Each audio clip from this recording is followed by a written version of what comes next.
Think of yourself as the dot connector instead of the dot expert. So you really need to go broad with experiences and with books.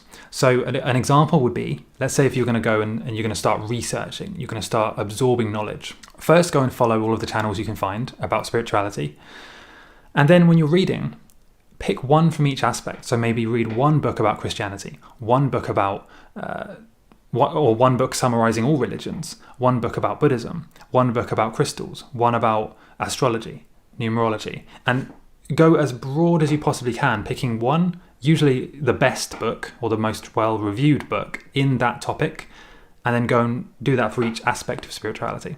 And if you do that, you will have a very clear picture, much clearer than like 95% of people who say they're spiritual, when in reality all they do is watch one YouTube channel, have a deck of tarot cards, and maybe they've read like 2 books, right? Or maybe they've read dozens of books about one topic. That's a very limited way of becoming spiritual and learning things. And this doesn't just apply to books. Like I said, this applies to experiences. There are people who will go to, let's say, a meditation retreat, and that's all they'll do. They'll just go to meditation retreats every year, and whenever they're asked about spirituality, they'll just say, meditation is the only way. It's the key. That's all you need to do.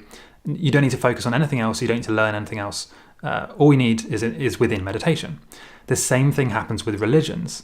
People will say, oh, I'm a Jew, a Christian, whatever, right? Buddhist. And so that's all I need to know.